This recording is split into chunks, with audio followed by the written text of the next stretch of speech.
Vaheguru Ji Ka Khalsa, Vaheguru Ji Ki Fateh. Thank you for joining today's webinar hosted by the Sikh Research Institute. Today's webinar will begin with a 50-minute moderated discussion between our presenters, moderated by myself, after which we will have about 40 minutes for Q&A from the audience. So please, as stated in the video, drop your questions in the chat box and be sure to include your name and city. Now, I would like to introduce you to today's presenters. First, we have Harinder Singh. Harinder Singh is an educator and thinker who is deeply in love with one force, the oneness that radiates in all. He currently serves as the Senior Fellow, Research and Policy at the Sikh Research Institute. His current focus is on availing the message of the Guru Granth Sahib to global populations and developing critical thinking in Sikh institutions. He currently resides in the United States with his wife and 2 children. Dr. Ishmeet Kaur teaches at the Center for English Studies at Central University of Gujarat. She works on areas related to the literature of margins, social movements, and studies of violence and trauma. Her recent work has been on violent studies, engaging with discourses on women and violence and the 1984 anti-Sikh carnage in Delhi. Jasleen Kaur is a WVA grad in religious studies, focusing on South Asian religions through the lens of literature and poetry. She's currently working as a researcher with Sikri. She also loves singing in her free time, whether on stage or for her friends. She hopes to eventually go back to school in pursuit of a PhD in either religious ethnography or history, and fulfill her dream of teaching and learning from others. And lastly, we have Dr. Jaswant Singh. He is a scholar in Sikh studies. His immense love for Gurbani propels him to read, reflect, research, and share Gurbani's wisdom and understanding with the broader community. He currently serves as the Director of Gurbani Research at the Sikh Research Institute. He holds a master's degree in religious studies and a doctorate in the linguistics of Guru Nanak Bani. He currently lives in Faridabad in Haryana, India, with his family. Please welcome our wonderful presenters today.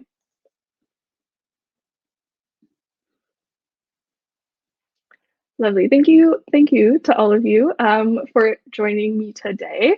As I've engaged with this project, I've thought about the other translations of the Guru Granth Sahib that I've engaged with throughout my studies, but also at the Gurdwara. I'm sure when I was younger, I would see Sikhi to the max displayed on a PowerPoint presentation, which was new because when I was very, very little, that wasn't something that would happen. But as I grew into high school, that's something that was normalized at the Gurdwara, but it still didn't feel like something I could engage with. As I went into my studies in university, I tried to find translations that I was comfortable with. I would look at the author, I would kind of, see what kind of engagement was happening with the text, and it was never something I was comfortable using.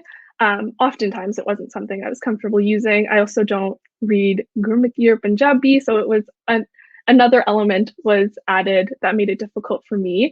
And as I was writing my thesis this summer, I was writing it for people who aren't in the community. So I wanted the translations to be something that would explore the depth and the beauty and the complexity of the text. And yeah, it wasn't always possible to find an English translation that would do that. So to start this conversation off, Harinder Singh, and I'm sure this is something others have struggled with as well. Harinder Singh, as the project lead, reviewer, and the English commentator, could you give us a little bit of insight into what the push for this project was, what's included in this project, how it's different from others, and why has the term project been used as opposed to any other term, especially when we're engaging with a translation or a transcreation of a large body of religious text? Sure, Guru Fateh, everyone. So what Manvinder is asking, I am going to present 2 angles to it. The first is the word project itself. Look, the word project implies that this will be an evolving process. There is no completion. The only completion is of the Guru Granth Sahib itself, which the Guru gave it to us. Everything else is to learn about it at different levels and different eras and different mechanisms, methodologies. So the project implies that. The completeness and perfection is in the Guru itself. Rest is everything which is available to us as people, as resources, utilizing those aptitudes, those tools to make sense of it for today's audience, for ourselves, as well as for the audience we are engaged with. So that's why it's a project. It'll be a continuous process. Even after this team leaves, someone else should take this on. Other reason the word project is being used, so this is really, think of it as being, we are trying to come up with a database of everything of Guru Granth Sahib, which means every word needs to be understood in its multifaceted ways. And if we understand every word, maybe we can bring together the words and perhaps understand what the intended meaning was, and perhaps then create a lived experience out of it. So project has an element of technology these days, that in addition to the research on each word, we are also going to create sort of a database of Guru Granth Sahib. So the collective knowledges before us can be made available, and the current knowledges which we are trying to develop can also be available for people to decide how to best connect with the Guru. The vision of the project essentially, the idea started about 3 years ago. I mean, I grew up asking for translations. I remember going to folks in Punjab who I thought were the best qualified ones to do this. And last 20 years, can we please start this? Can you please do this? And eventually, then we convinced our board at Sikri, look, this needs to happen. The last serious effort was a century ago, the first serious effort to do this in Punjab. And then the last ones are continuing, but they have been in individual capacities. We need to treat this as a research project, which then engages with technology to avail the collective knowledges for the world. So that's what we are after. Thank you. Because I think that was also an important angle for me as a researcher in my academic life. I think elements were brought into this project that I really appreciated. Jasleen Kaur, I'm gonna give this next question to you as the English transcreator and commentator, and the transcreation. We'll get to that word later. But yeah, more of a general question for you. What were some understandings that you had of the Guru Granth Sahib that perhaps changed while you were working on it, while you started working and while you were working through it?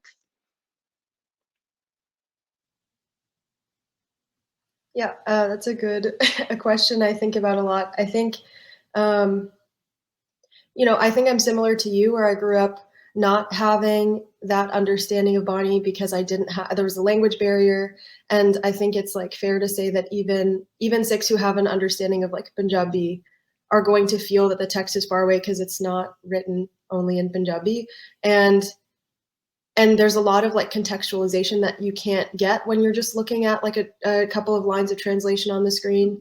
I think a lot of the translations I remember growing up with were like heavy on the Lord and the God and the Master and the like Father. And I think as a child, I was kind of like, oh, it's not for me. I don't like, I was like 5, 6 years old learning like Japji Sahib, for example, and reading the translations.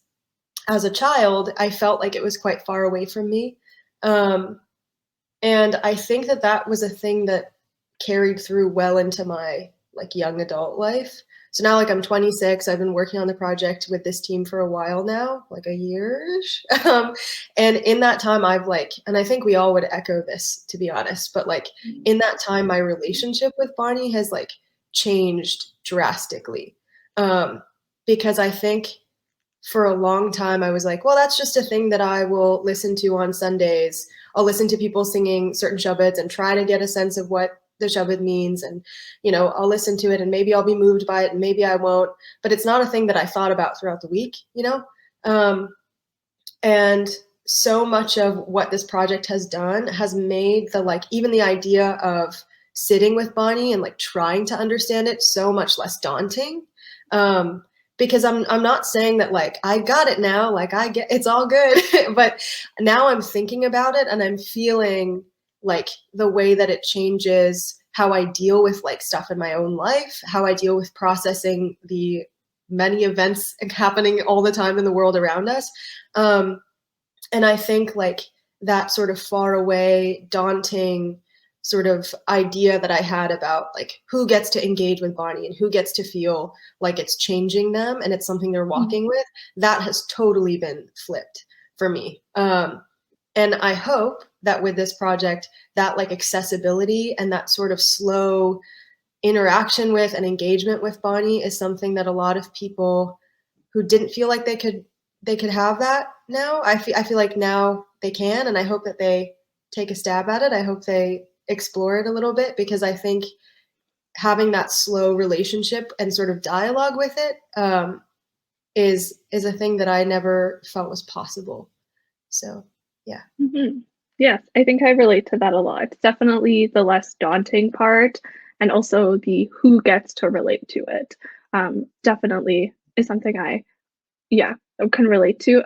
If you don't mind, I'm going to push you a little bit. Would you mind, if you're comfortable, sharing an example of maybe a way that your relationship with a certain body or a piece of the text has changed as you've engaged with the project? Yeah, no problem. Always happy to be pushed. I think with Asa Kibar, which was the first Bani we worked on, I had never engaged with that Bani before. Like, I had heard it sung. I had never really looked into the translations. And I remember, like, in the commentary meetings where we were discussing each 40 and the points that were being made, every time I was like, wow, this is so smart. This is so relevant, which is like, of course, yes, Bani is timeless. But I felt myself, this is a year ago, I felt myself very much like walking with those ideas, because Guru Nanak Sahib talks about like corruption, hypocrisy, the political and the spiritual or the religious, and how they're intertwined. And so much of that is playing out around the globe. It has been forever, but I think I've become more aware of it as I've grown up, especially in the United States and like India. And so I think like that was a big thing for me in helping me just like process the world around me and not feel utterly helpless about it or hopeless. And then a more like personal thing that I've found is that in Bani's like Kuchaji and Suchaji and Gunwanti, where Guru Nanak Sahib uses this voice of the human bride in all of her kind of iterations, right? The one who has no virtues or is virtueless or is ungraceful versus the one who's kind of inculcated those virtues. I always felt like that was such a harsh way to think about one's relationship with Ikonkar. And as a kid, I always read those like Soul Bride translations and was like, nope, not reading it. Like something isn't sitting right about this with me. And just kind of like unpacking the context of those Banis and why that like symbolism is used as a vehicle to make those points has made me, I think, a lot more vulnerable in my seeking, if I can say that. Like, there's so much vulnerability in those Banis, and a lot of times I think we beat ourselves up about not feeling connected all the time. And I'm going through it. People go through it all the time. And I think that like kind of reassurance in the form of having a larger sort of understanding of those Banis and like thinking with them has helped me in my own like personal Sikhi journey, for sure. Mm-hmm. Yeah, thank you for sharing. I think, yes. So yeah, expanding on this project isn't just the 4 individuals who have joined us today. It is an expansive project, and I think you've touched on so many of the elements that are included in this project. So Jaswant Singh, because this is such an expansive team, why is that necessary? Why does it take so many people to work on one body? Okay, that's a good question. So number one is, when we look at the Guru Granth Sahib itself, the part or the text of the Guru Granth Sahib has multi-dimensional aspects. Number two, this, as Harinder Singh had just explained, the project, we had the idea and we have the goal that we are going to look at multi-dimensions of the Guru Granth Sahib. So majorly speaking, we have 3 major parts while we do research. First is the research part, in which we look at the word meanings, we look at the etymology of each word, we look at the grammatical functions of each word. And the part 2 is translations. So looking, taking into the considerations of the word meaning, of the grammatical functions of each word and the etymology part. Then we start working on the translation. So first is we make a literal translation. Then after the literal translation, we try to expand it, and that is what we call interpretive translation. And the third very interesting part is of dimensions. So we have included so far three major dimensions, beginning with history, which brings in the background and the culture of this particular Shabad or the Bani, that the Bani was composed in during the time. And number two is the musical aspect, the musical dimension. Like, for example, we are talking of Asa Kivar. So Asa is a name of a rag. So then we look at the Asami music, he explores, he has his research on what is this Asa and how this rag Asa has been used throughout Guru Granth Sahib, what's its nature, what's its meaning, and so on. And thirdly, we bring in the dimension of poetics. We all know the entire Bani of Guru Granth Sahib is composed in poetical language, we call it, which is full of emotions, full of imagery, full of metaphors, full of various other techniques and the elements of aesthetics, poetics, and so on. So this SME poetics work is, after the translations and after the everything is ready for him, the draft is ready. So he is going to look at the whole draft and look at the particular shabad or the slok or the podi and tell us, or rather, come up with what are the poetical beauties that we can explore, that we can appreciate out of that, the draft that we have before us. So this is in brief the process we continue. But this is like, when the first draft is created, it takes a lot of effort, lot of research, lot of contemplation, lot of discussions among one-to-one SMEs and with the content lead or with the editors, with the reviewers. And when the first draft is ready, the draft is sent for reviewing. So at least we have 2 rounds of reviews where we have some suggestions to make, we improve on the draft, and we have some additions, we include some more references or the footnotes wherever required. And then once the reviewing phase is over, the draft in Punjabi, we do every research. The first draft is prepared in Punjabi. So this then is sent for Punjabi editing. So the editor, Punjabi language editor, he looks into the nitty-gritty of Punjabi, of how you can make it more simpler, more cohesive, and more flowing, so that it makes the reader interesting when he reads and he understands the idea better. So this is how the draft in Punjabi is in a way prepared. And once it is, we see it's good to go. So then this is handed over to the English team. And English team begins with, again, translating the whole document, the draft, into English. And then it goes to the level 2 for transcreation. Then it goes further for reviewing, for language check, and finally, English editing. And during this whole process, again, there might be some variations, some modifications, some additions, which we need to make in the Punjabi draft as well. So after, this English draft is ready, we look at the Punjabi where we need to make some more additions, fine tunings, and so on. So this is a huge and very long process of when a particular one Shabad, gets fully drafted and you can say ready for publishing. Mm-hmm. Yes, thank you for that insight. I think that definitely even expands on how expansive this project is. Some background information as I was listening to you. That's a lot of work, and it's very appreciated. And before maybe we move on to the English part of this project, I'd also like to ask you about what the importance of like the meaning, the grammar, etymology. Why is that important to include? Because as I've engaged with a couple of Wari. Sorry? Yep. I think that's a great question. Yep. So, I mean, when you have to look at the text, we need to remember the text of the Guru Granth Sahib, the part of the Guru Granth Sahib. We call it Turki Bani. It's a revealed text. It's a sacred text in a way. So, but the text, the part of the Guru Granth Sahib is composed around 500 years before from the time we are living now. So it's the text of, you can say, medieval period, 500 to rather 800 years back.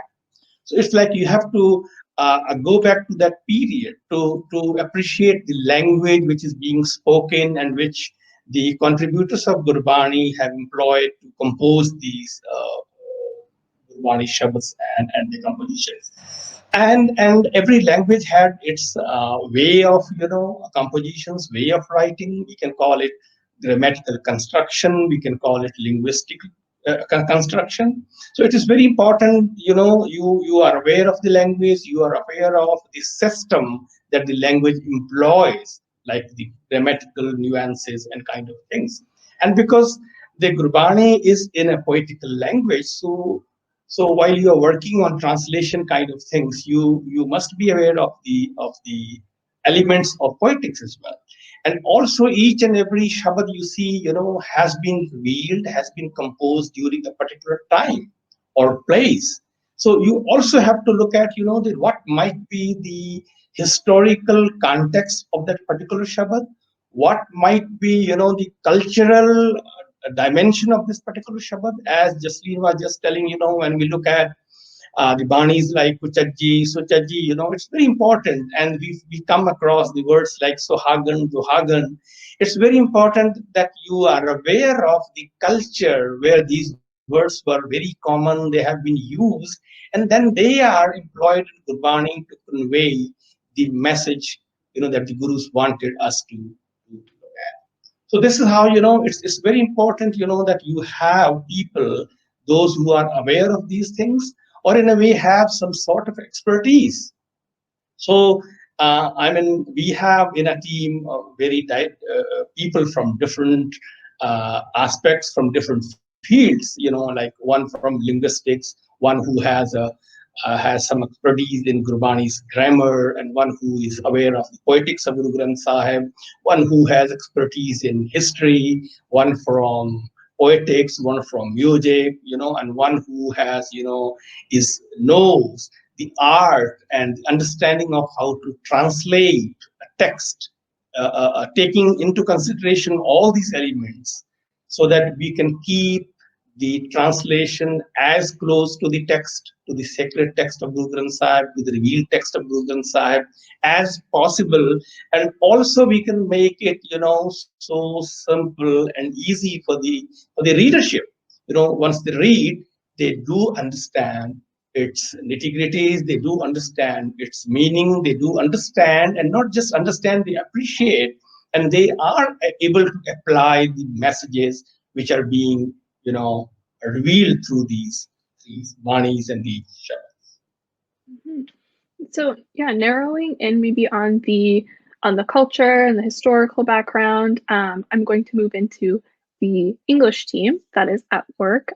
So one of our English team members, Ishmeet Kaur, something wonderful that you brought up in kind of our chat before this webinar was the interactions of languages and cultures, not just through this project, but within the Guru Granth Sahib itself. So not only does the Guru Granth Sahib engage various languages, cultures, and traditions, but now it's interacting and connecting with new cultures and languages. So how do these cultures and languages interact with the Guru Granth Sahib, both then, now, and then, as you pointed out, how is it presently interacting with a global language? Thank you, Manvinder. I think that's a very important question, of course, and all of us will agree with the fact that all of us share a relationship with our language, be it the mother tongue or where we have, grown up, and the language that we know. So we all share a very intense relationship with that language. And so language is very close to culture, because language is what registers the culture. And interestingly, the gurus have offered us a very rich culture through Gurmukhi in Guru Granth Sahib. And when we look at this culture which the gurus are offering, there is a sense of history, there is a sense of society, there is a sense of belonging to where you belong to, in the sense of land, nature, space, also time, and also across genres. So, there's a text which is offering you multiple aspects of it. It's written in poetry. It can be sung, it can be interpreted, and it's rich. It's opulent in that sense. So there's a connect, which translation makes possible. So what actually translation does, it enables two different languages of different cultures to interact with each other and to know about each other. And I think that is why a lot of people are wary of translation, but translation in itself is a very beautiful process. It's both beautiful, it's both painful. It's beautiful and painful both. It's beautiful because when you're able to translate your own unique nuances into the targeted language, you're able to communicate and you're able to connect. It's painful when the phrases, the words, the sentences, the connections are missing, and you have to address an audience perhaps who is not aware of your own cultural nuances. But then there is also joy in that pain, because when you connect to people, it becomes a very joyful process. And something very important, like a personal influence of Gurbani on all of us is what is exactly that Gurbani offers us. So I like to give an example when I'm talking about this translation process and how translation is interacting with cultures and languages. There's a concept of, and very much in Asa Ki War, the project which is complete, the Bani which has been completely translated, there is a concept of Pao, Vismad, and Anand. So Pao would literally mean fear, or something which takes you towards something which is scary. But Pao in Asa Ki War is the perfect order, under which everything works. So under the command of Ikyongkar, everything works in that perfect order, and that functioning in the perfect order is called Pao. So it is not that scare within me, or it is not that fear within me that pushes me back. It's rather something that connects me, and this feeling, when the sun rises in its time, and then when the flowers bloom. When I look at this, there is a sense of sublime beauty, and that sublime beauty has been described as vismad. The sense of amazement, the sense of wonder, one is lost in it. You look at a flower, a white flower, and then you have a feeling that, oh, that flower will never get dirty. It's right there in a on the street, which is highly polluted, but then it shines. How is that happening? And that kind of generates the sense of wonder in you. And from this sense of wonder, we enter into a state which is of eternal bliss, the spiritual bliss, the state of Anand, where everything is nothing but that eternal happiness which can never be roped away from you. So when you have this kind of a rich culture, and when we read Gurbani, it comes to us, the sense of place, the sense of land, the sense of seasons, nature, birds, flora, fauna, everything. You are associated to it. And so it is offering a very, very rich culture to the place you belong. And for a global audience, perhaps, who has not seen this, it is an exposure to that audience, and it's only possible through translation. And so what is translation actually offering is also enabling you to share that heritage which you have, and have it as a combined kind of a sharing with the world around you. And it enables you to cross those dimensions of those barriers of time. And the very reason that Gurbani, everything in Gurbani is around such, it is around truth. So this idea of such, enables you to cross these barriers of time, cross the barriers of perhaps borders, languages in itself, perhaps also the genres, and that is where it becomes a very beautiful process. Thank you. Thank you. I appreciated that answer so much. That definitely makes the interactions between cultures and languages and history and our contemporary moment so much more accessible. And I really appreciated that example. So in this, as this project, throughout this project, I saw the word transcreation being invoked. And that's not something I've engaged with before. I didn't know what a transcreation was before I explored the Guru Granth Sahib Project. So Jasleen Kaur, if you could, give us a little bit of insight on what transcreation is and how it differs from translation. Yeah, great question. So translation is more about like finding words to replace the words from one language to another, kind of mapping it out. Whereas like transcreation is more about trying to convey like this, like we say often, like the spirit of Bani, like the spirit of these lines, the wider sort of message, and then where it's necessary, offering some kind of contextualization. So in the example that Ishmeet gave from Asakiwar, like in the literal translation, we use the word fear because that's the literal translation. But in the transcreation, we have the ability to sort of explain that by using different word choices. So we had discussions about it, and we thought, okay, well, reverence is a kind of sort of combination of like fear and like respect and love all kind of tied into one. It's not about being scared of someone. And so, we are having these discussions about like, what is the thing that is being conveyed, or from our best understanding, what is the message that we think is trying to be conveyed, and like, how do we honor that message instead of just like trying to map things out from like the original into the Panjabi, into the English. And, there are certain words that we've discussed that like in English maybe don't mean the same thing as they mean in Panjabi, because words have layered meanings. And something like Jaswant and I just spoke about, I think a couple of days ago, was this idea of like pleasing. We're working on Barama, and like this word pleasing comes so much. And there are certain moments where I think in English that becomes a more kind of, not like transactional, but this is kind of like a casual way to say it, but I told him in the meeting, like, it makes me think of like a jester trying to like please a king.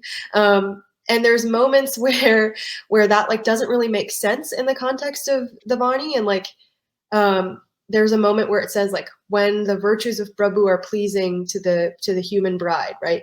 Then Prabhu becomes pleasing to the human bride. And I was like, that doesn't make sense. That makes it sound like we're like owed some kind of, I don't know, entertainment or something to make us like want to sing these virtues, right? And so another word that we had in the word definitions was endearing or dear. And so it's really like when those virtues mean something to the human bride, to the seeker, that's when like Prabhu becomes this like object of their affection, right?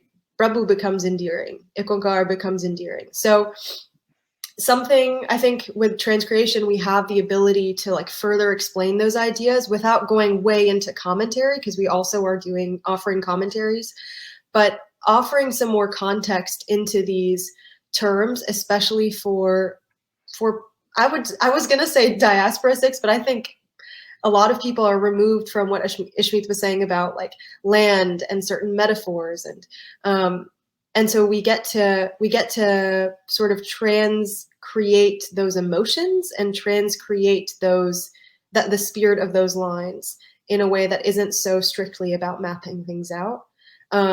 And one other thing I wanted to point out, and I know this isn't really about transcreation, but it's also about like the importance of footnotes.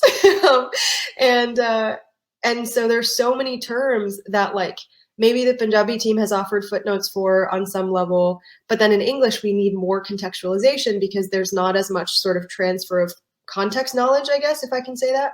And so an example we had in Kujaji was the like metaphor of the mango grove, and the like seeker says that she like sees these sohagins, these fortunate brides, these connected seekers who are sitting in the shade of the mango tree. And me reading that in my like context, sitting in the suburbs of Maryland, I'm like, okay, mango tree has big leaves and you sit under it and it feels nice and it's hot outside. So, but when we talked about it more, it's about this idea of like burning in longing, right?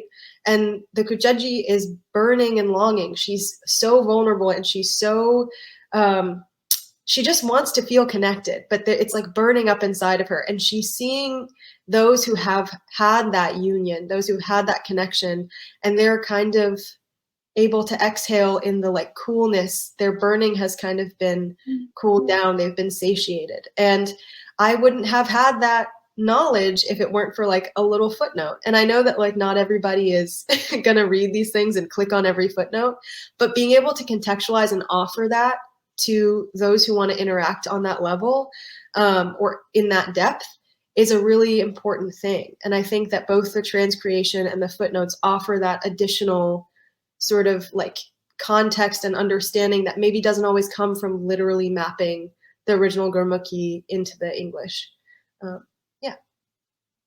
Yeah, thank you. I think, yeah, just having the option to read the footnote for those who will engage, I think is great. Because I think even as I'm going through text sometimes for non-academic purposes, I maybe won't read the footnotes, but then when I have to, put it into a space where it will be engaged with by other people, that footnote is always so helpful.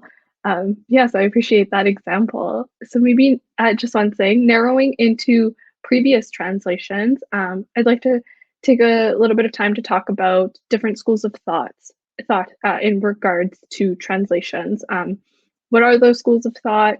How does this translation engage with those schools of thought? And when there's disagreement, particularly, how is that reconciled or how is that dealt with?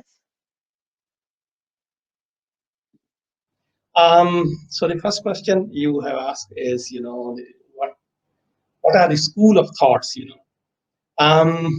As I think Ishmeet was saying, do we need a translation? I mean, some people think we don't need. So first school comes from the idea, that because Gurbani is a Turki Bani, is a revealed text, and maybe none of us is able to translate it in the way it should be. So maybe we don't need to try that. We don't need to translate it.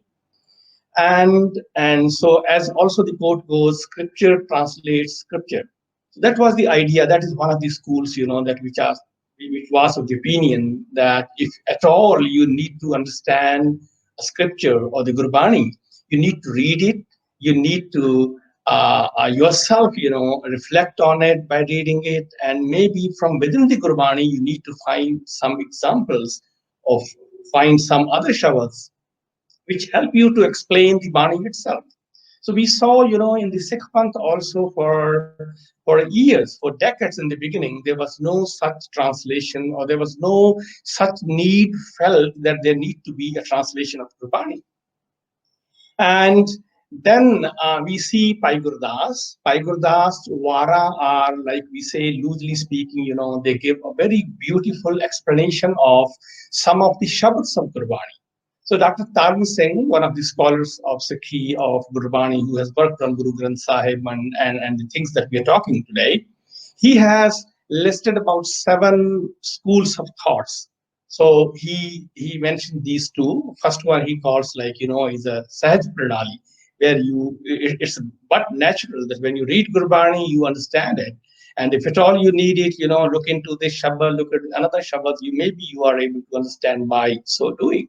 And the second one he calls Pai Pranali, that is Pai Gurdas, which definitely, helps you to understand some of the concepts of Gurbani, also some of the terms, some of the Shabads. Like, for example, when we were working on Asakiwa, so the first word that we begin with, or the Guru Granth Sahib begins with, Ik Oankar. So we were looking into Oankar, and we saw, this word Oankar is explained by various scholars and people differently. And when we came across a beautiful talk, there are many verses on Oankar. So Bhai Gurdas has explained it so beautifully and so nicely. And who can be better than him, who was himself a contemporary of the Gurus and who had this opportunity of scribing the first a copy of Guru Granth Sahib we called Adi Granth in 1604, sitting near the fifth Guru Sahib, Guru Arjan Sahib. So he has explained this, the concept of Nirankar, Ekankar, and Oankar so nicely that, that there is, we all know Ekankar, or we all know the divine is formless. So he says, of course, that's the first stage, formless, Nirankar.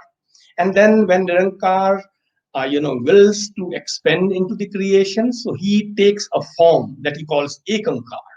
So from Nirankar, he takes a form called Ekankar, and from Ekankar, he manifests into this creation, which is called Oankar.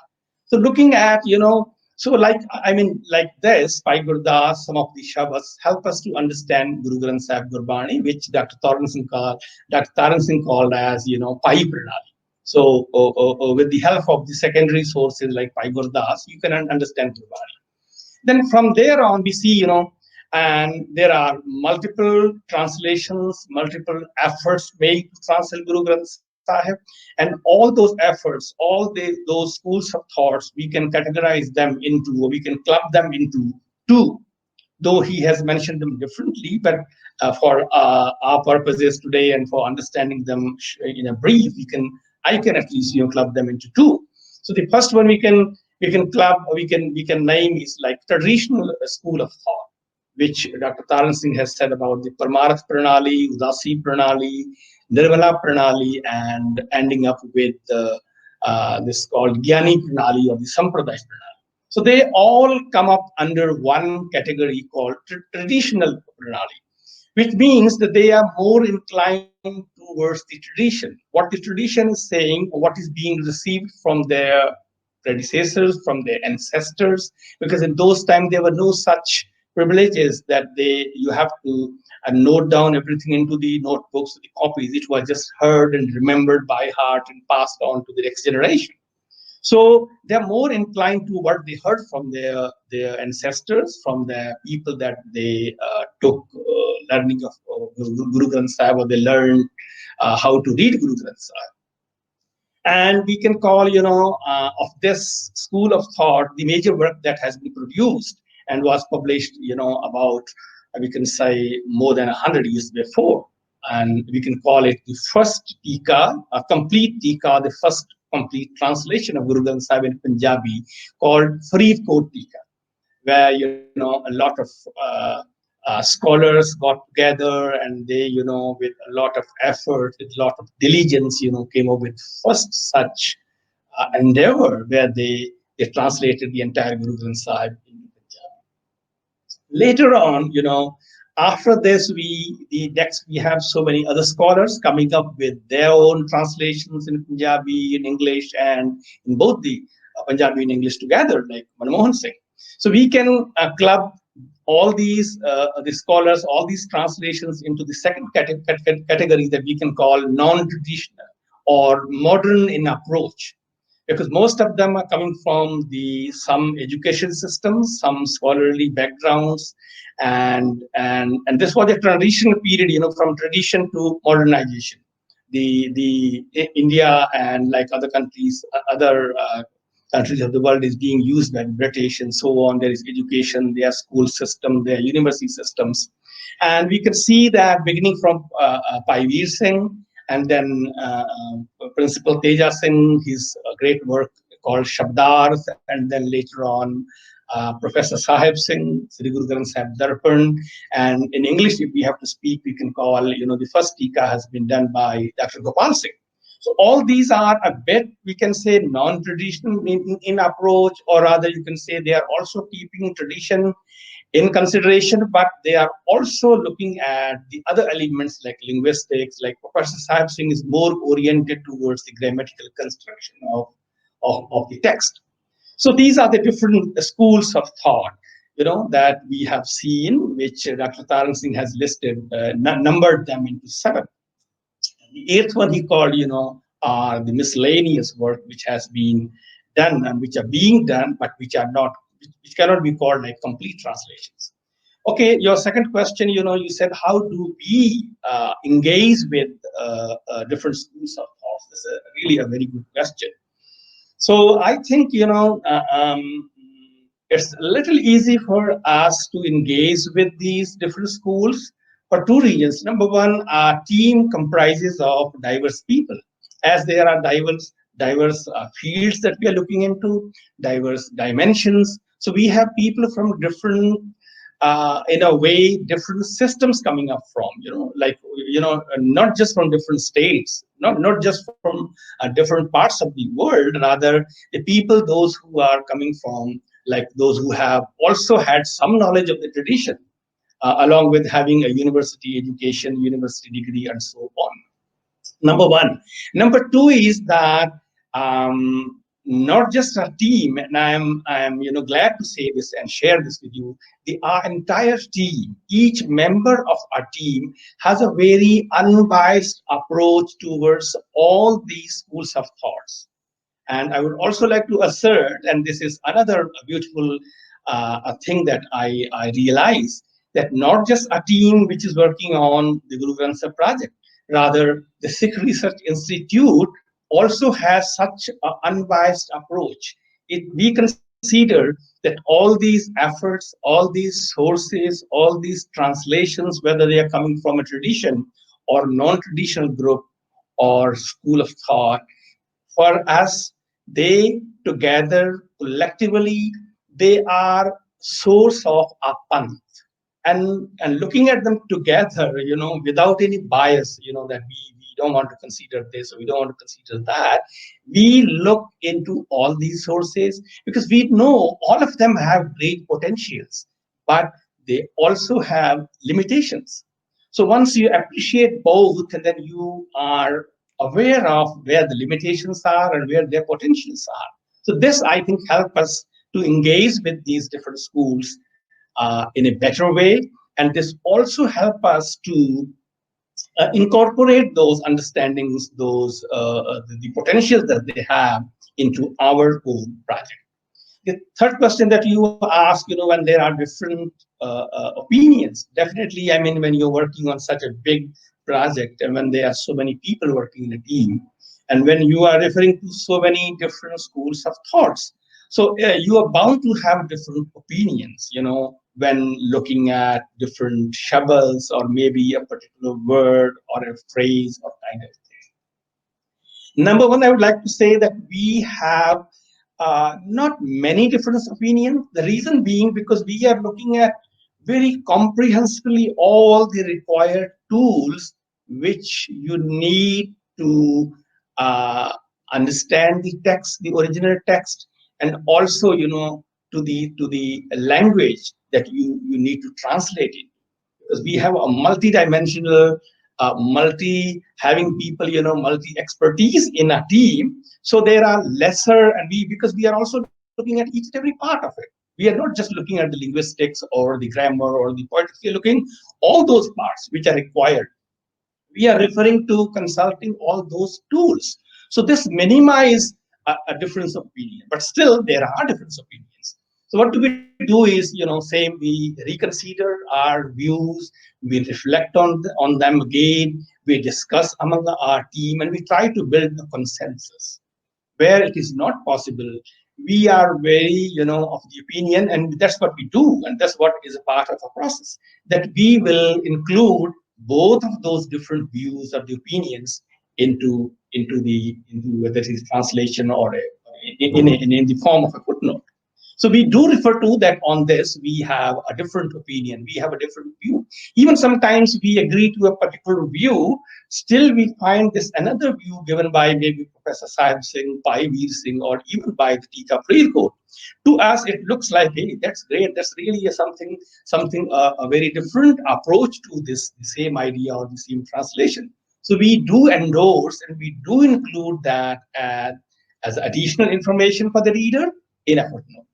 So this is how it makes for us easy to engage with these schools and also to overcome where do we have different opinions. Thank you. Yeah. So now that we've understood how the team potentially interacts with discrepancies from external translations or other translations that have been done, Harinder Singh, I'm going to pose this question to you. Thank you for your patience.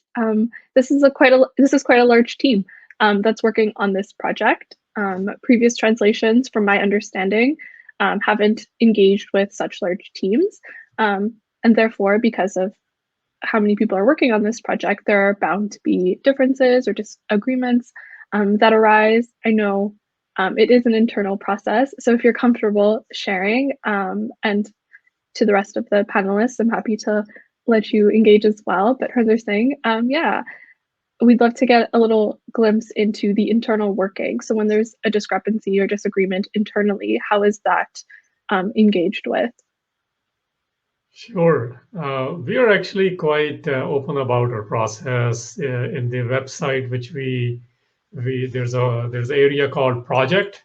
And if you look under the approach and process, it answers the kind of considerations we work on weekly basis. And they're quite detailed for those who want to know, but let me put it in perspective. What does this really mean? So the work which goes into the research allows for what Dr. Kaur and Jasleen Kaur were talking about, to be able to go to the level of translations and transcreations and interpretations. And that research part, sometimes we can't find the etymology of a word because people just assume certain things. Sometimes it takes 2 hours to do one word, or sometimes it takes more than a week to do one word. And I want to dwell on it, that our job is to really present the data. And then if that is comprehensively done, then we are presenting one literal interpretation, one transcreation, and one commentary, with the hope that many others will create their own translations, their own commentaries, but they are based on something. This is what the epistemology is like. People ask, how do you know what you know? So we want people to form opinions based on some research. And this is where work goes. Just to put in perspective, as of last week, this team has grown from one-person team to now there are 20 people working just on the content. And as of last week, we're spending on one Shabad, whatever Shabad means to you right now, of Guru Granth Sahib, 384 hours. Just think about that for a second. Almost 400 hours are being spent in being as thorough and meticulous. Because look, Guru Granth Sahib itself, yes, it is Guru, yes, it's perfection, but think it's a documentation. And gurus have created this tradition of documenting their experience and wisdom, which we can learn from and the world can benefit from. What we are trying to do is, can we document as much as possible the collective knowledges and add to it where we can provide a better context? So that's our work. I hope you can see the responsibility of this, doing this with integrity while having our own sort of disagreements. So in this context, 20 people trying to collaborate and curate throughout the globe, Punjabis and non-Punjabis, where some have Punjabi as their first language and some don't, and various schools of interpretations are being considered. I'll give you one example. Within Asa Ki War, within a very early stage, after we even developed the process, this is why it's evolving. And we are open to this evolution and more criticisms and more adding to this. Very quick, soon we face the word Taram. So Taram, you look up in dictionaries, and all of your viewers probably also can relate to it. Is it religion? Is it righteousness? Is it duty? All these things are invoked all the time. Then when we bring into the context of Guru Granth Sahib, is it just referring to whatever Taram is, those words, or is also referring to an individual in Indology or in mythology called Taramraj? So this is where the work comes in. This is why we need the data. What are all the possible meanings of this? Then providing the context to it. And even after all that, is this really the word which we end up saying at the time is, this is really about the principle, or is it really about the individual who is considered the deliverer of justice? So if we had a disagreement on it, we kept talking about it because there are assumptions, based on the knowledges of individual. And then we are saying, well, okay, this is your assumption. But if somebody is reading this sitting in Alaska and they don't have this knowledge, how can we make sense for them? Or somebody who is even born as a second generation or even first generation in Punjab, who has no knowledge of this and is not aware of Indian thoughts, how do we make sense for them even in Punjabi? So we work on those elements. This is why, and we agree to disagree, but that has happened very rarely so far. Our first work is to develop the consensus. And then if it's not possible, which has happened in few instances, we write the complete details as they were being talked about. And then, I'll just add one couple more things. Like you heard from Dr. Kaur earlier, the word paw, which in Asaki var in that body becomes pa. So there are variations of the word as well. So we are also presenting those variations. So the project word where we started this conversation is about different audience needs different things. Can we create a comprehensive documentation at minimum and add to it so those who are looking for particular dimensions, particular elements, particular learnings, particular ways to interpret it for themselves, eventually this is about making the experience richer, making the experience open, transparent, and that's what we are about. So I do have a follow-up question that came to me as you were speaking, and I was relating it to my own experience, which I'm not saying is the same at all in the process of the Guru Granth Sahib Project, but because there is so much to consider and there are so many people on the team and you are trying to get the complete details and you are including all of the footnotes, all of the context, is there maybe boundary isn't the correct word, but is there like a stopping point where you're like, I have read too much, I can't read everything, so I need to put a stop somewhere? Is there a point where is that point ever reached? And how is that kind of dealt with? So thanks for asking that. We reached that point and then we pushed it further, then we go to the next version. This is where we are currently. We said, here is our version 1 release scope. This is where I'm going to bring in, how you release versions of, like on your iPhones, on your Android phones, or whatever else you use. So we are saying this is our version 1 scope. Yes, it is still not fully satisfactory. We have not covered everything. So we have now defined scopes at each level, and we are sticking to completing them to that level. That's the minimum we are doing right now, which essentially means we are giving those 3 elements in research. We are giving 2 meanings, which means translation and transcreation in English. We are also providing commentary, and we are also giving minimum 3 dimensions. We would like to do more. Our hope is if we can figure out how to do this, as I'm saying, it's taking almost 400 hours to do 1 shabad. And if I create the equivalency of that, that's almost 10 full-time people, because not all 20 people in content are full-time right now because of the resources and other issues.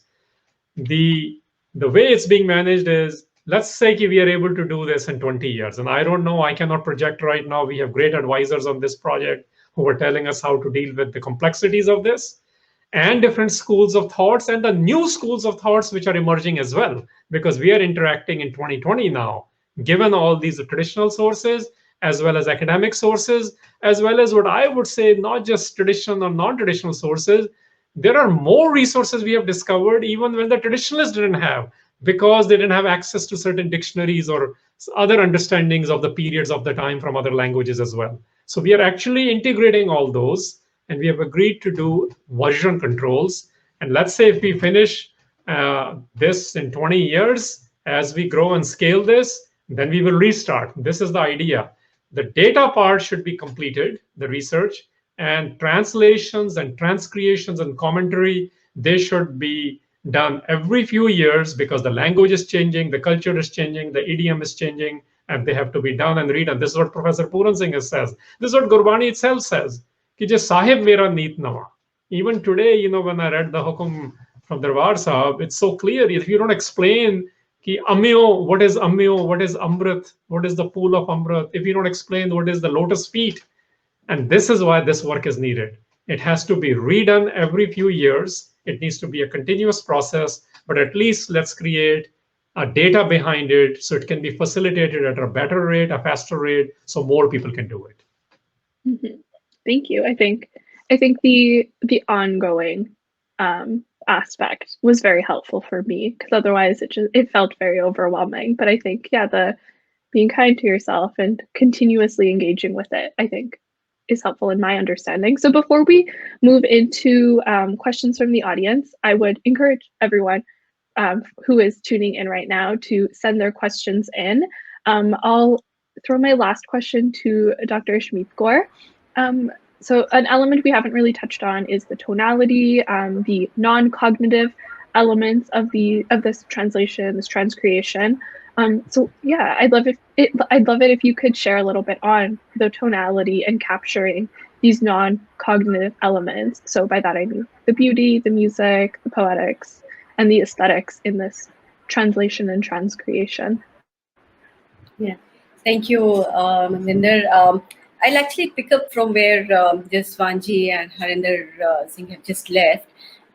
In fact, I would like to add one thing, saying that, we look at it as a translation of this century, because there have been other translations, we know about them, and those translations have come up, maybe some by individuals, some by teams.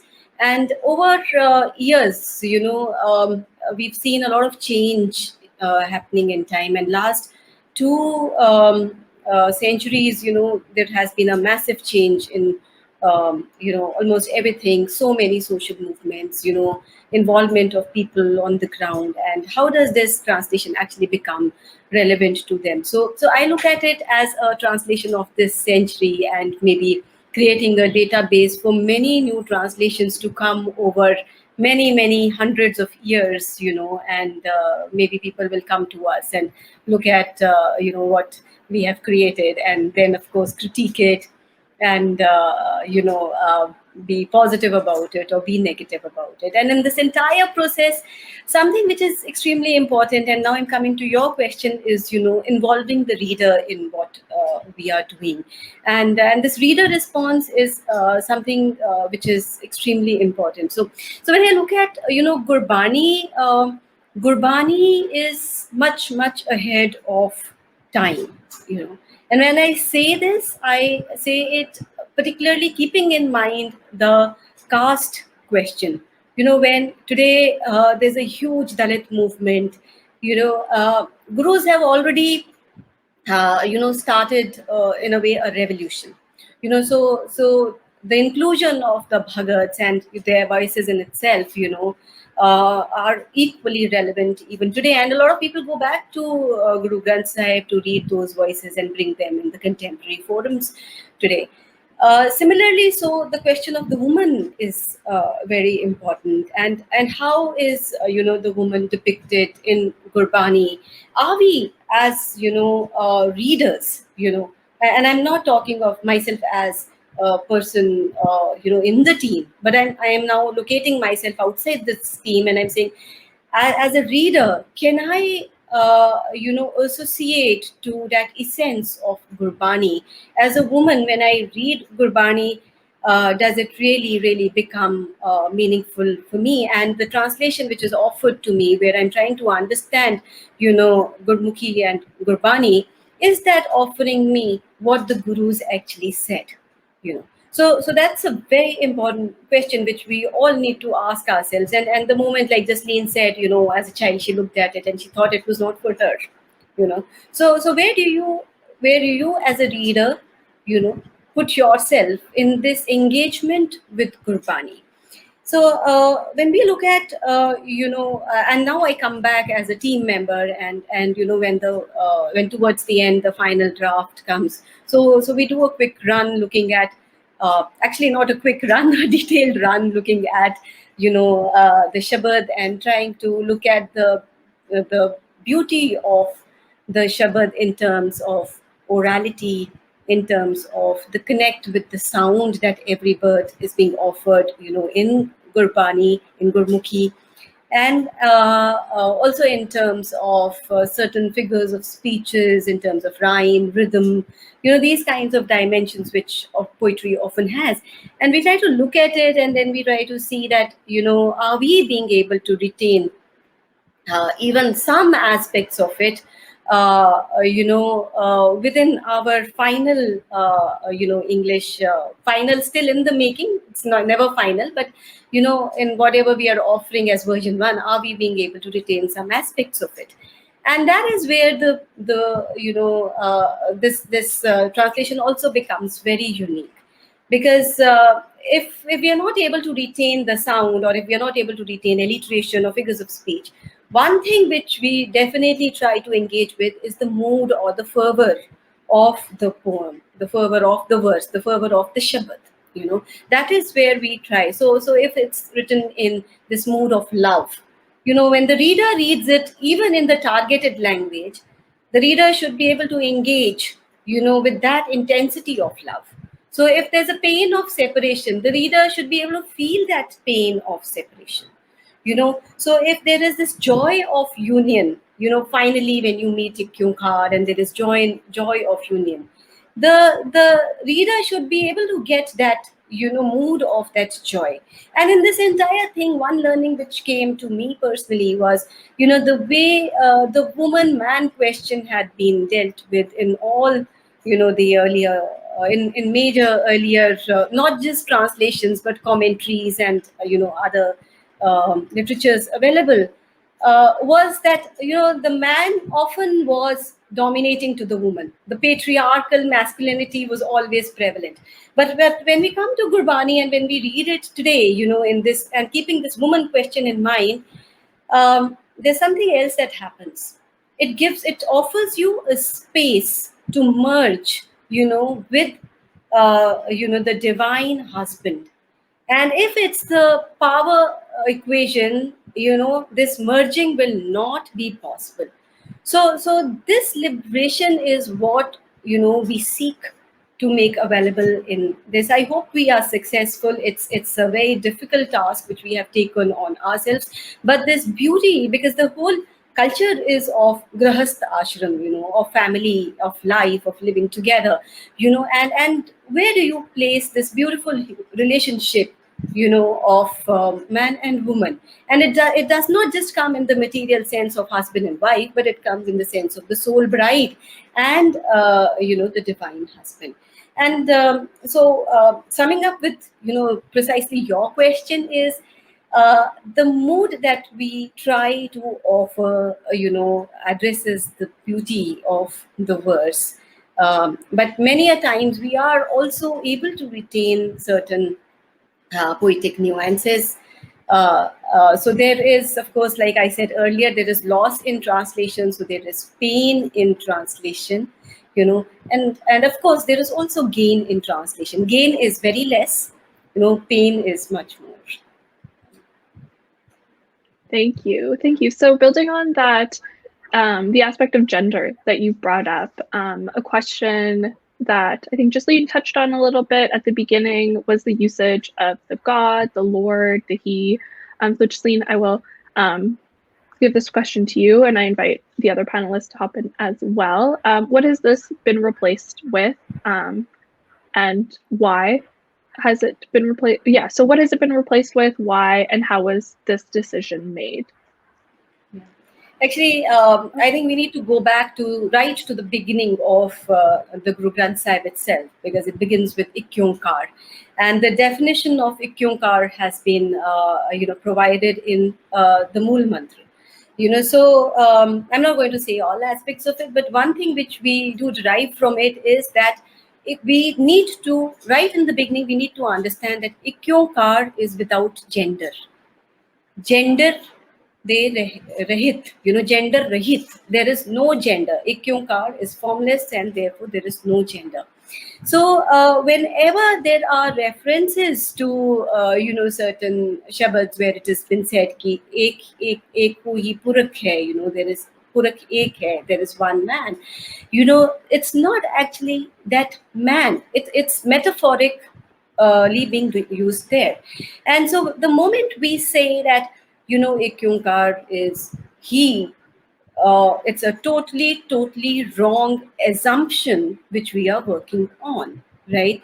So we need to understand, that ikyunkar is without genders, and therefore the team decided to retain ikyunkar as ikyunkar itself and not to use any pronoun when we are referring to ikyunkar. And perhaps some other equivalents in other languages were also not sufficient to replace the word ikyunkar itself, because it's a whole concept. It's not a simple word. So it was not possible to retain, or replace or have an equivalent from a different language for ikyunkar.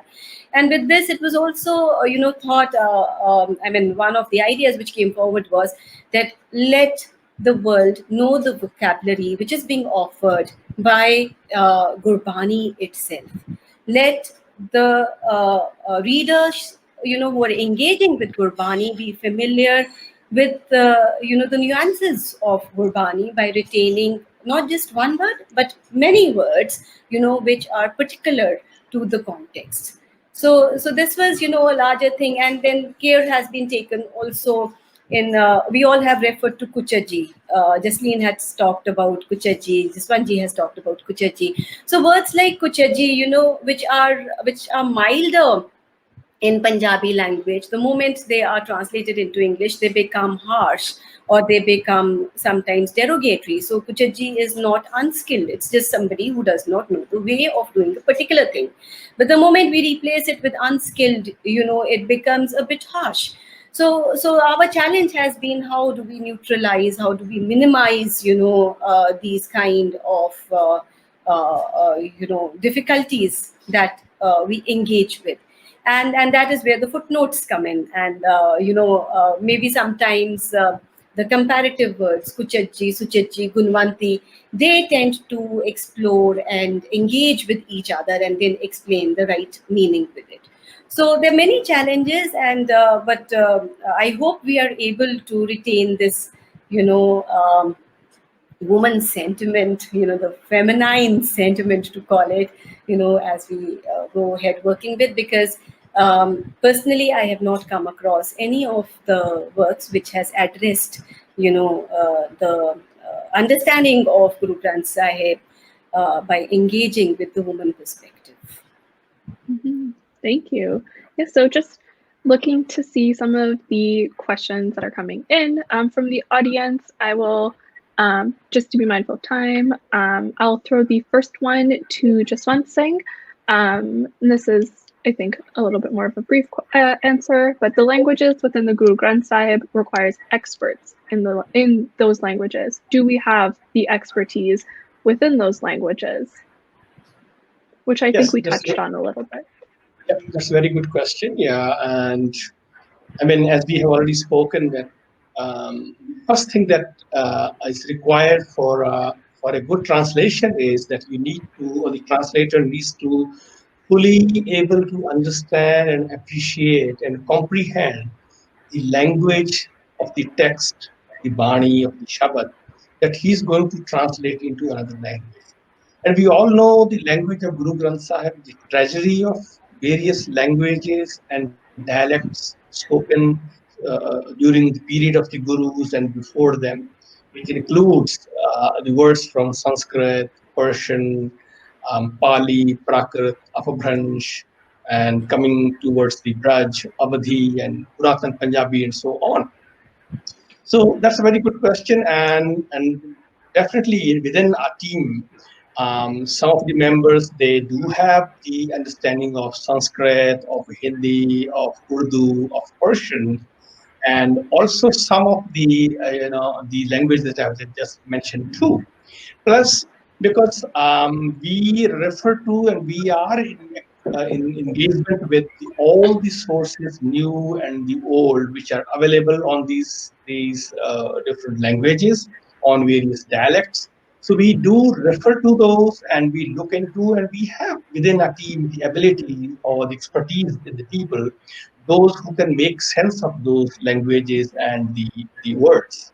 So I think that really helps to look at that linguistic part of the Guru Granth Sahib. And we were from the very beginning very convinced and very aware that this is the one of the first and one of the primary tools that we need to develop and that we need to look into and we need to take into consideration. Mhm. Thank you. Yes. And another question that we have, I will give this one to Harinder Singh, and everyone else, please feel free to chime in. They ask, some of the previous transcreations were done by Brahmgyanis who had reached a certain relationship with the Guru. Do we have access to these Brahmgyanis to check in with? I'll answer that with the spirit, because I don't think we have a thermometer to measure who's a Brahmagyani. I'm just being completely honest. In the spirit of what is being said is people who lived a great Sikh life.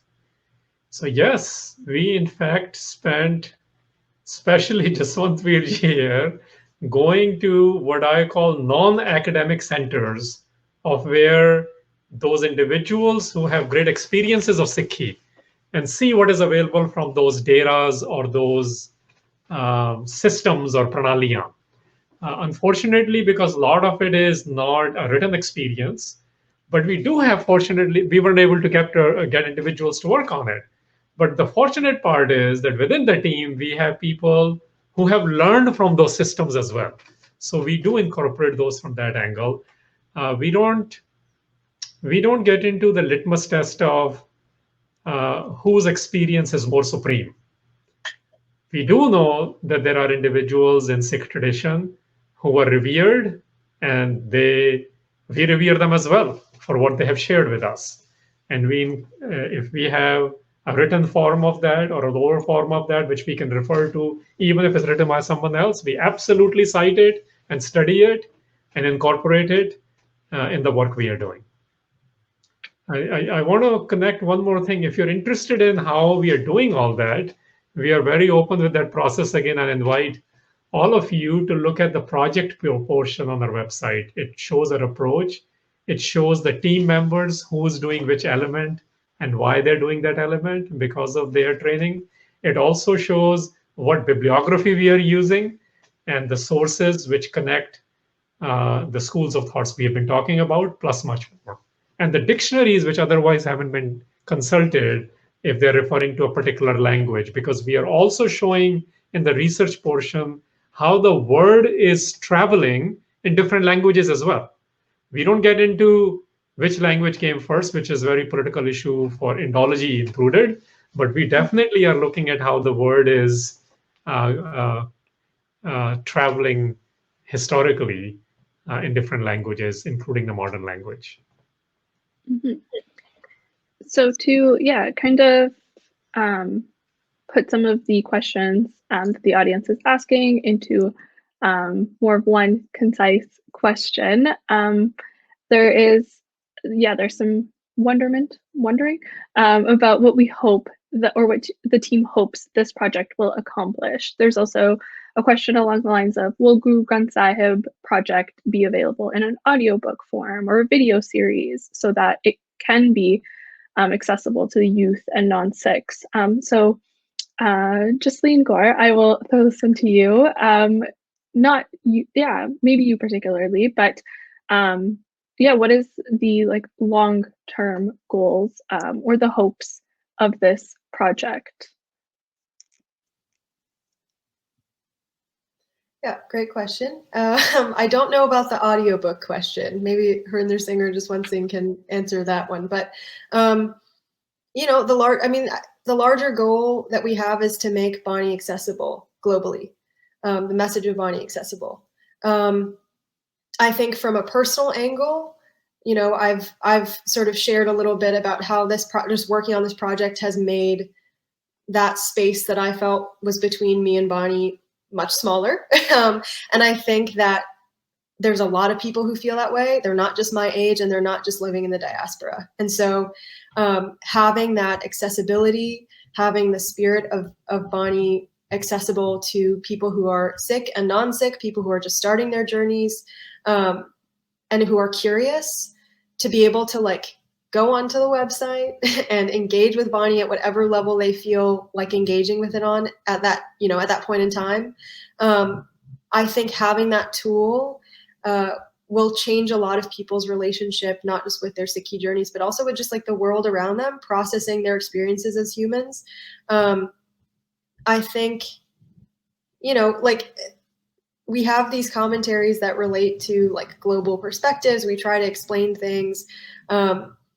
And the hope is, and I know Ishmeet touched on this as well, like the hope is that given the sort of large database of like word etymologies that are also available within the project on the website, given all those tools, our hope is that like the next project won't have to do all that stuff from scratch, right? Like people can look at, we've had discussions about what is Sahaj? What does that mean? And for people who are maybe 100 years from now, hopefully it's sooner than that, but who are like trying to look at all the various translations and see how people have dealt with this word, hopefully we become a reference point as well.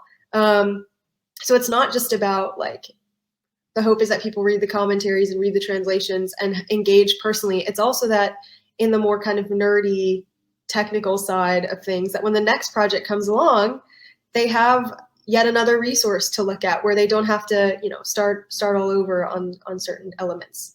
Yeah, if anyone wants to add to that or answer the audiobook question.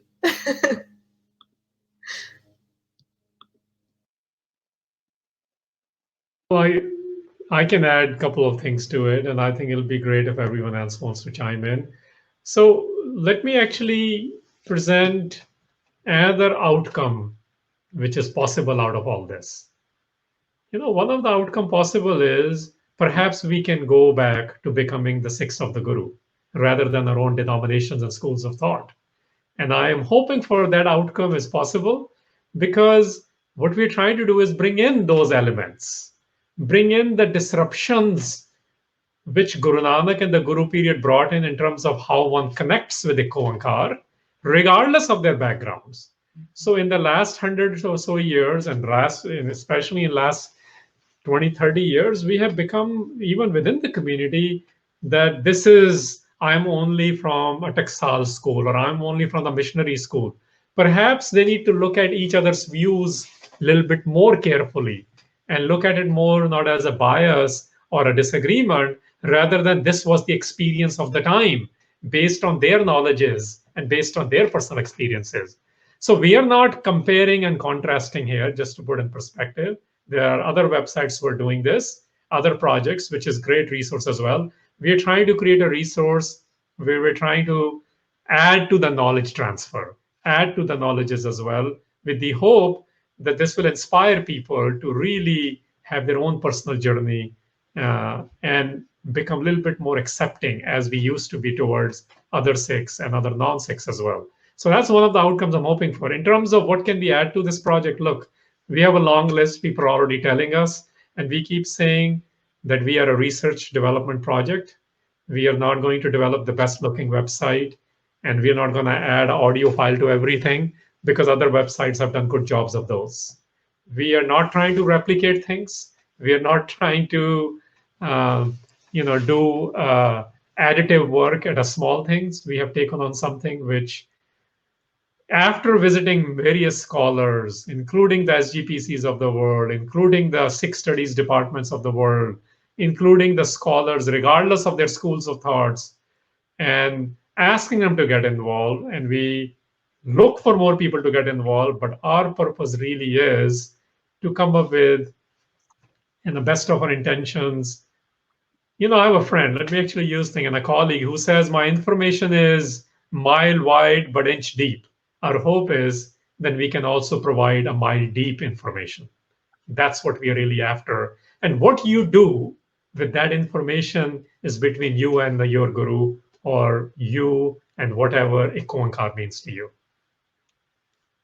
We will be adding slowly to what we release in each versions, but primary work we have is a research work, and based on that research, providing one explanation which speaks to the audience, Punjabi audience, as well as one explanation which speaks to current English audience. Yeah, I would invite Ishmeet Kaur, Jaswant Singh, if you would like to add anything, just to be mindful of time. We have about 5 minutes left. So if there was, yeah, any closing statements or thoughts that you'd like to add, I welcome those. Maybe we'll start with Jaswant Singh. I think it's all good, and I would like to request the readership and the audience, those who are hearing this webinar and those who are aware of the Sikh's Guru Granth Sahib project, that they should and they must go to the site, have a look, explore. I'm very hopeful and sure that you will have multiple things to look into, and that you will be interested and you will be motivated to, and you will be, um, look like that they are very useful for you. Also, look on these things and provide us your feedback. Maybe it's a critique that you can do, but it has to be, it should be constructive. And looking at those feedback, those suggestions, they will help us as a team to look into the things that we are doing more deeply, more comprehensively, and definitely that will help us to make the project and make the content more powerful and more useful for the readers. Thank you. Ishmeet Kaur, anything you would like to add? I've unmuted you. Uh, this has been a beautiful process. I know that we are not perfectionists, but there's a lot of scope of improvement. Like Jaswant said, that we need to have a feedback and a good feedback. As a feminist, if I may call myself so, I would say that I invite women to look at what we are doing, and maybe we will be able to make sense of a lot of metaphors which are being made, which are being used by gurus. And I do see a question which talks about how the concept of humankind as a soul bride is also propagating concept of male hierarchy. I think our challenge as trans creators and translators here is that how do we represent this in the right intent, and how do we answer this in context. So in context of Guru Nanak Sahib particularly, who uses this particularly in Barama. Guru Nanak Sahib himself is a male, and he is acquiring the attributes of a female. Um, so if he is acquiring these attributes of the female, and then talking about this pain of separation, with the divine husband, this metaphor is very much offered within Gurbani, but has it been done in the sense of patriarchy as we look at with the feminine lens today? I hope our translations will be able to neutralize this kind of a perspective which we have created.